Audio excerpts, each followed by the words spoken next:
पंजाब के एक छोटे से गांव में सुबह का वक्त कुछ इस तरह शुरू होता कि नदी के किनारे से आती ठंडी हवा खेत के हरे भरे पौधों और फूलों की खुशबू को साथ लेकर गांव के कोने कोने में घुल जाती। सूरज की पीली रोशनी धीरे धीरे मिट्टी के मकान, छोटी गलियां और खेत के पत्थर पर चमक रही थी। गांव के कोने में लोग अपने दिन का काम शुरू कर रहे थे। कुछ खेतों में हल चला रहे थे, कुछ पेड़ों के नीचे बैठे थे और कुछ नदी के किनारे घड़ा भरते हुए पानी का काम कर रहे थे। यह मंजर हीर और रांझा के बचपन का माहौल था, जहां प्रकृति और इंसानी जिंदगी का एक अजीब सा मेल था। हीर का बचपन इसी गांव में गुजरा। उसके घर के चारों तरफ बड़े और सजाए हुए मकान, फल फूल से भरे खेत और रंग बिरंगी सब्जियों के बगीचे थे। हीर बचपन से ही मासूम और समझदार थी। उसके चेहरे पर एक गहरी रोशनी और आंखों में चमक थी जो हर किसी को अपनी तरफ खींच लेती। उसकी मुस्कान में एक अलग ही नरमी और सुकून था और हर पल वह कुछ नई सोच और सपने सजाती। सुबह के वक्त हीर अक्सर अपनी सहेलियों के साथ नदी के किनारे घड़ा भरने जाती। नदी का पानी धीरे धीरे बह रहा होता और हीर के हाथ उसमें डुबोकर घड़ा भरते। उसके चेहरे पर एक मासूम मुस्कान होती और आंखों में गहराई जो सिर्फ बचपन की मासूमियत और सपने में नजर आती। हीर के लिए यह पल सिर्फ दैनिक काम नहीं, बल्कि एक मेडिटेशन और खुशी का जरिया था। हर नदी की लहर, हर पानी की बूंद और हर घड़ा हीर के लिए एक नई कहानी की शुरुआत का एहसास दिलाता। रांझा भी इसी गांव में रहता था, लेकिन उसका घर गरीब था। उसके घर के छोटे मिट्टी के मकान, छोटी सी छत और खेत के कोने उसकी जिंदगी का हिस्सा थे। रांझा बचपन से ही शरारती, चंचल और दिल से वफादार था। उसका दिन अक्सर खेत में भैंस चराने, पेड़ों के नीचे बैठकर बांसुरी बजाने और नदी के किनारे खेलते गुजर जाता। रांझा की बांसुरी की धुन नदी के शोर, खेत के शोर और गांव के लोगों की आम जिंदगी में घुल रही थी। हीर अक्सर अपनी सहेलियों के साथ घड़ा भरने आती और कभी कभी उसकी नजर रांझा पर पड़ती। रांझा भी हीर को देखकर अपनी शर्मिली मुस्कान के साथ बांसुरी बजाता, जैसे अपने दिल की बात उसे पहुंचा रहा हो। रांझा का बचपन सिर्फ खेल और मस्ती से भरा नहीं था, बल्कि उसकी गरीबी ने उसके दिल को एक अलग गहराई दी थी। उसका दिन अक्सर खेत में भैंस चराने, पेड़ों के नीचे बैठकर बांसुरी बजाने और नदी के किनारे खेलते गुजर जाता। उसकी आंखें अक्सर हीर को ढूंढती जब वह अपनी सहेलियों के साथ घड़ा भरने नदी के किनारे आती। हर नजर, हर मुस्कान रांझा के दिल में हीर के लिए मोहब्बत का एक बेपनाह जज्बा जगाती। हर सुबह हीर और रांझा का यह मिलन एक अजीब सी दुनिया का हिस्सा बन जाता। हीर नदी के किनारे घड़ा भर रही, रांझा बांसुरी बजा रहा और भैंस चरा रहा। दोनों के लिए यह पल सिर्फ बचपन का खेल नहीं, बल्कि एक गहरी बॉन्डिंग का पहला एहसास था। नदी की लहरों, पेड़ों की छाया और खेत के हरे भरे रंग उनके बचपन के प्यार को और गहरा बना रहे थे। हीर के हाथों में पानी की बूंदें चमक रही थीं और रांझा के सुर नदी के पानी में घुलकर एक ऐसी धुन क्रिएट कर रहे थे जो सिर्फ उन दोनों के लिए थी। बचपन में दोनों के बीच सिर्फ मासूमियत और दोस्ती थी, लेकिन हर छोटी बात उनके दिल में एक गहरा कनेक्शन बनाती। हीर अक्सर रांझा की तरफ देखती और अपनी आंखों में शर्मिली मुस्कान के साथ कुछ कहना चाहती, लेकिन लफ्ज उसके हाथ नहीं आते। रांझा भी अक्सर हीर को देखकर अपने दिल की बात बांसुरी के सुरों में छुपा देता। गांव के लोग उन्हें सिर्फ बचपन की दोस्ती समझते, लेकिन दोनों के लिए यह एक ऐसी मोहब्बत थी जो हर पल महसूस होती। हर छोटी मुस्कान, हर नदी की लहर और हर पौधे की खुशबू उनके दिल में एक नई फीलिंग जगाती। हीर के चाचा, जो अमीर और इज्जतदार खानदान का सिर्फ खानदान और इज्जत देखता था, ने इस दोस्ती को देखा और जलन और गुस्से से भर गया। उसने सोचा, यह लड़का गरीब है, अगर हीर इसके साथ रहेगी तो मेरी इज्जत और खानदान की शान खत्म हो जाएगी, इसलिए मैं इन्हें अलग कर दूंगा। हीर का बचपन अब भी खेत, नदी और पेड़ों की छाया में गुजरता, लेकिन उसके सपने और दिल में रांझा का चेहरा अक्सर उभर आता। रांझा की गरीबी और हीर के अमीर खानदान की इज्जत दोनों के दरमियान एक इनविजिबल दीवार बना रही थी। रांझा का बचपन भी इस दीवार के बीच गुजर रहा था। गरीबी के बावजूद उसका दिल वफादार और प्यार से भरा था। उसका दिन अक्सर खेत में भैंस चराकर, बांसुरी बजाकर और पेड़ों के नीचे बैठकर हीर के सपने देखकर गुजरता। नदी के पानी की लहर और पेड़ों की छांव उसके लिए हीर के साथ कनेक्शन का जरिया बन गई। हर शाम हीर और रांझा अपनी दुनिया में खो जाते। हीर घड़ा भरकर नदी के किनारे बैठकर दर्द और खुशी का मिक्स महसूस करती और रांझा बांसुरी बजाते हुए अपने दिल की बात उसे पहुंचाता।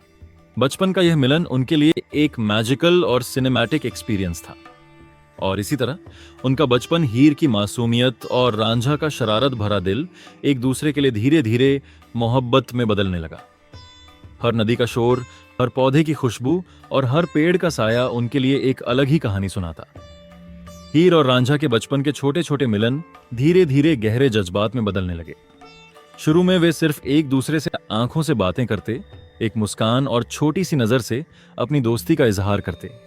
लेकिन जैसे जैसे दिन गुजर रहे थे, दोनों का दिल एक दूसरे के लिए धड़कने लगा। एक दिन हीर और रांझा ने पहली बार अपने दिल की बात की। नदी के किनारे पेड़ों की छाया में हीर के हाथों में घड़ा और रांझा के सुर बांसुरी के साथ घुल गए। रांझा ने अपने दिल की गहराई और प्यार का इजहार किया और हीर के दिल में भी वो जज्बात उभर आए जो शब्दों से बयां नहीं हो सकते थे।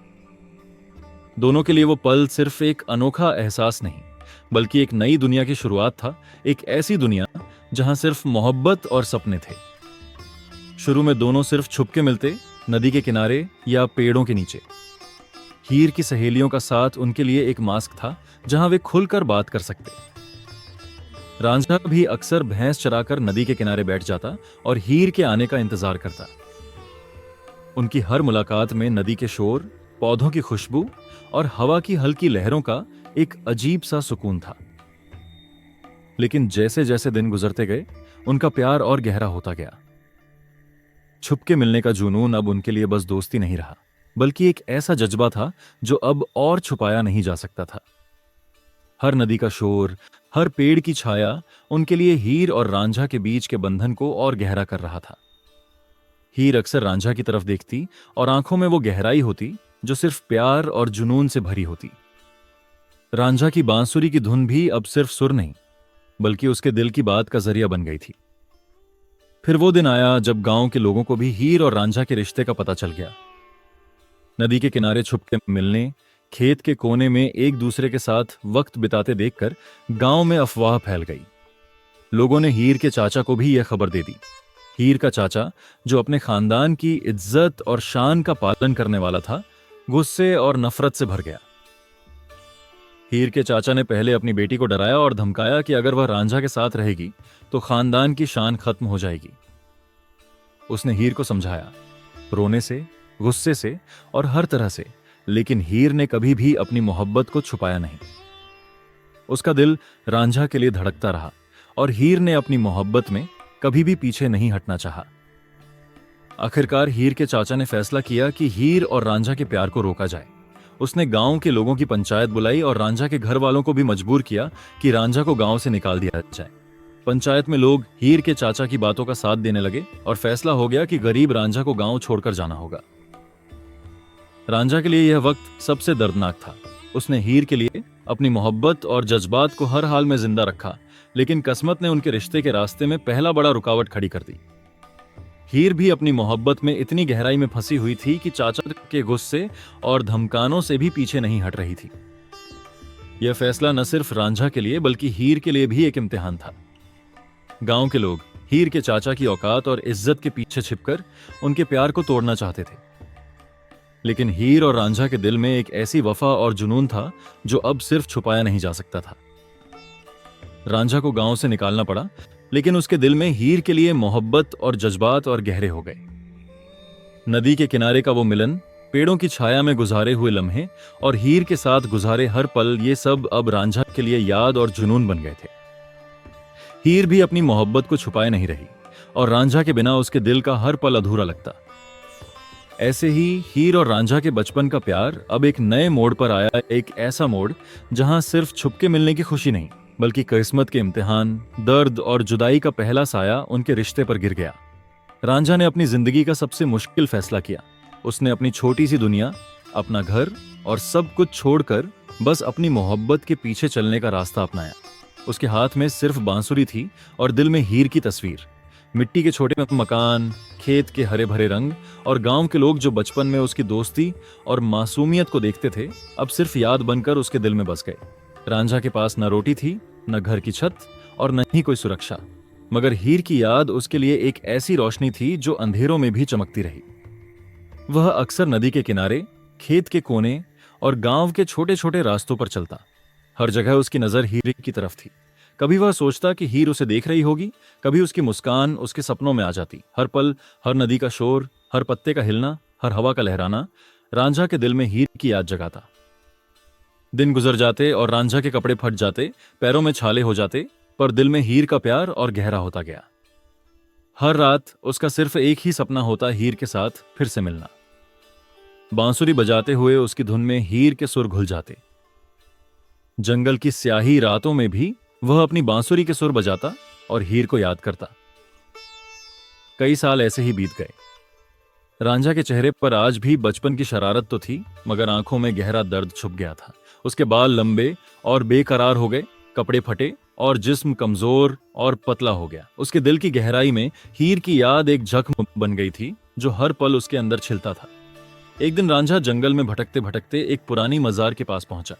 वहां एक पुरानी इमारत और पेड़ों की छाया में एक बुजुर्ग बैठे थे। उन्होंने रांझा की हालत देखी, उसके कपड़े फटे, बाल बेरंग और आंखें आंसुओं से भरी। बुजुर्ग ने रांझा को अपनी तरफ बुलाया और बिना कुछ पूछे उसे अपने पास रखा। रांझा ने अपनी बातों का इजहार नहीं किया, मगर दिल में हीर का दर्द और अपना तन्हा सफर बयान किया। बुजुर्ग ने रांझा को रोटी, कपड़े और अपना साथ दिया। धीरे धीरे रांझा ने अपने कान छिदवा लिए और दुनिया से अलग हो गया। वह पूरी तरह फकीरी का जीवन जीने लगा, सिर्फ हीर के ख्यालों में डूबा हुआ। अब वह जंगलों और गांव के बीच घूमता, बांसुरी बजाता और अपनी मोहब्बत को धुन में ढालता। रांझा के जाने के बाद हीर की जिंदगी भी पूरी तरह से बदल गई। हीर अब सिर्फ रोटी और पानी के सहारे जिंदा थी, मगर उसके दिल की रूह रांझा के साथ जंगल में खो गई थी। उसकी आंखों में हमेशा नमी रहती और चेहरे पर एक अधूरा सा सुकून था। गांव वाले कहते हीर पागल हो गई है, लेकिन असल में हीर का दर्द और प्यार का जज्बा इतना गहरा था कि वह अपनी जिंदगी में कुछ भी खुशी महसूस नहीं कर पा रही थी। हर दिन हीर नदी के किनारे घड़ा भरते हुए पेड़ों की छाया में बैठकर रांझा को याद करती। हर सुर, हर लहर और हर पत्ते की हिलावट उसके दिल में रांझा के सुर बजाती है। लोग उसके खामोश रहने पर हैरान थे, मगर हीर के लिए अब दुनिया का कोई रंग या खुशी नहीं थी। फिर एक और कयामत उसके ऊपर गिरी। हीर के चाचा ने फैसला किया कि अब उसकी शादी एक अमीर जमींदार से कर दी जाए। शादी की तैयारियां शुरू हो गईं, ढोल, कपड़े, जेवर और सारी शादी की रिवायतें। मगर हीर के लिए यह सब एक धोखा था। शादी के दिन हीर का दिल सिर्फ रांझा के लिए धड़क रहा था और उसका जिस्म सिर्फ एक लिफाफे जैसा था जो दुनिया के लिए सज गया था। हीर के चाचा की वजह से हीर को और रांझा को जुदा कर दिया गया। हीर के दिल में अब एक बेपनाह दर्द था। हर रात वह सोचती, रांझा कहाँ है, क्यों हमसे दूर हो गया। हर घड़ा भरते वक्त हीर के हाथ पानी में डूबकर रांझा के चेहरे की तस्वीर सोचते। हर वक्त हीर की आंखें बस रांझा को ढूंढती। रांझा जो जंगल में फकीरी जीवन जी रहा था, हीर के दर्द और जुदाई के लिए और ज्यादा कमजोर हो गया। उसकी जिंदगी में अब सिर्फ हीर की याद के सुर बजते। हर दिन, हर पल हीर के बिना उसकी जिंदगी अधूरी थी। जंगल की खामोशी, पेड़ों की छाया और नदी की लहर, सब कुछ हीर की याद में और गहरा होता गया। कई साल गुजर गए और रांझा अब जंगल की जिंदगी से थककर फकीर की हालत में अपने गांव वापस आया। उसकी सूरत, उसका जिस्म और उसकी हालत इतनी बदल गई थी कि कोई भी उसे पहचान नहीं सका। लोग उसे सिर्फ एक फकीर समझ रहे थे जो गांव की गलियों में भटक रहा था, लेकिन उसके दिल में सिर्फ एक ही चीज थी, हीर। रांझा हर गली, हर छत, हर नदी के किनारे हीर को ढूंढता रहा। दिन और रात, गर्मी और बारिश, कोई भी दर्द उसे रोक नहीं सकता था। उसके लिए गांव सिर्फ एक जगह नहीं, बल्कि हीर तक जाने का रास्ता था। हर नदी के शोर में, हर पेड़ की छाया में उसे हीर की आवाज और मुस्कान सुनाई देती। हर पल, हर लम्हा उसका दिल हीर के लिए धड़कता। आखिरकार एक दिन रांझा ने जमींदार के घर के दरवाजे पर दस्तक दी। हीर ने दरवाजा खोला और जैसे ही उसने रांझा को देखा, वह पहचान गई। बचपन की मोहब्बत और बरसों का इंतजार एक साथ उसके दिल से चीख कर निकल पड़ा। हीर रांझा के पास दौड़ी और दोनों ने एक दूसरे को गले लगा लिया। लम्हों तक दोनों बस लिपटे रहे, रोए और अपनी जुदाई का दर्द एक दूसरे के हाथों में महसूस किया। लेकिन जैसे किस्मत के साथ होता आया है, उनका यह मिलन ज्यादा देर दुनिया बर्दाश्त न कर सकी। जमींदार की बहन ने उन्हें देखा और तुरंत जमींदार को बताया कि हीर रांझा के साथ रात को गांव से बाहर दरिया के किनारे भाग जाएगी। जमींदार की खबर हीर के चाचा तक पहुंच गई। हीर के चाचा और जमींदार ने मिलकर फैसला किया कि हीर को मार दिया जाए। जिस रात हीर ने रांझा के साथ दरिया के किनारे मिलने का प्लान बनाया था, हीर के खाने में जहर मिला दिया गया। हीर ने खाना खाया और उसका जिस्म धीरे धीरे रंग खोता गया। उसकी आंखें अब सिर्फ रांझा को देख रही थीं, मगर दिल उसके साथ नहीं था। हीर धीरे धीरे जिंदगी से रुखसत हो गई और रांझा के लिए दुनिया एक अंधेरी राह बन गई। रांझा सारी रात गांव के बाहर बैठा हीर के आने का इंतजार करता रहा। दिन गुजर गए, रात आई और फिर खबर पहुंची हीर अब जिंदा नहीं थी। रांझा का दिल टूट गया और वह दीवानों सा रोता हुआ गांव की तरफ दौड़ा, मगर वक्त का फासला और किस्मत का खेल अब ज्यादा खिल चुका था। हीर कई दिनों से अपनी कब्र में रांझा का इंतजार कर रही थी। रांझा हीर की कब्र पर पहुंचा। उसने हीर के साथ लिपटा और रोते हुए उससे अपनी मोहब्बत का इजहार किया। दोनों के दिल के जज्बात, इंतजार और दर्द के साये में दुनिया की हर खुशी और गम खत्म हो गए। अगली सुबह गांव वालों ने देखा कि रांझा हीर की कब्र के साथ लिपटा मृत हालत में है। लोगों को समझ आया कि उनके बीच की मोहब्बत का दर्द उनकी आंखों और कब्र से जाहिर हो रहा है। गांव वालों ने फैसला किया कि रांझा और हीर को एक साथ दफना दिया जाए, ताकि दुनिया के हर इम्तिहान के बावजूद कयामत तक कोई उन्हें अलग न कर सके। आज भी हीर रांझा का मकबरा एक साथ है, एक मिसाल उन मोहब्बत करने वालों के लिए जो सच्चे और वफादार दिल रखते हैं। हीर और रांझा की कहानी सिर्फ मोहब्बत की कहानी नहीं, बल्कि इंतजार, वफा और दर्द का सबक भी है। उनका प्यार दुनिया के हर रंग, दबाव और फासले के बावजूद जिंदा रहा, और आज भी हर नदी, हर पेड़ और हर हवा उनकी मोहब्बत की गवाही देती है। अगर आपको यह कहानी पसंद आई तो लाइक करें, कमेंट में अपने जज्बात शेयर करें और इस वीडियो को अपने दोस्तों के साथ शेयर करें, ताकि हीर रांझा की मोहब्बत और दर्द का पैगाम हर दिल तक पहुंच सके।